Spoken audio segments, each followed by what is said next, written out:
We do begin this half hour with our political rundown. Our White House correspondent MaryAlice Parks and contributing political correspondent Rachael Bade are joining us from Washington this morning. Good morning to you both. MaryAlice, let's start with you. And the pressure on President Biden is growing for him to step aside. When does a decision need to be made here? Technically, not until the delegates vote. I mean, Democrats' convention is August 19th in Chicago. Many states have deadlines where names have to be formally submitted for ballots to be printed the days or even the day after the convention. So Democratic lawyers I've talked to say that they know they could still face some challenges if Biden were to drop out because primaries have already happened. But as long as something is done by that convention, they feel OK. Now, of course, we know the Democratic Party is considering this potential virtual roll call actually the first week of August. Delegates would vote ahead of time. They're going to finalize those plans next week. So if they don't move that virtual roll call, then I think that really becomes the deadline. No one wants to fight after delegates have voted. But look, that's sort of the legal, formal side.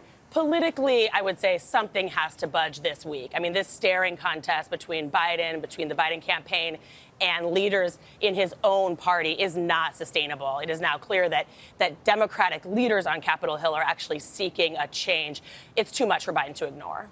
And Rachael, let's bring you in now. We just heard MaryAlice say something has to budge this week. We know dozens of Democratic lawmakers have already called for Biden to leave the ticket. What are you hearing about that? Is the president taking these calls seriously? Is he considering this?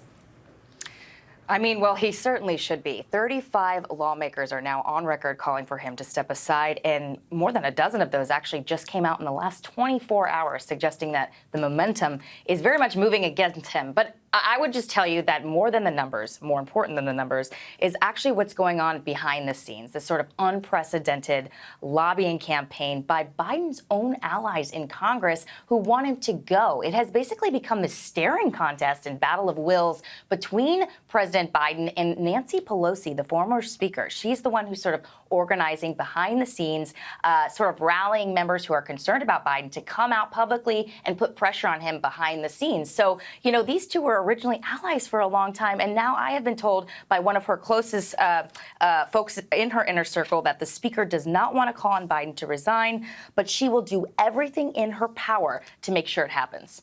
All right, MaryAlice, you were in Milwaukee at the Republican National Convention this week, selling their platform to voters. That was their goal. So did they do it? Most of the week, I felt so. I mean, the momentum was there. People were excited about the pick of J.D. Vance for the running mate. They were focused on the issues. They were talking about crime and fentanyl and Israel.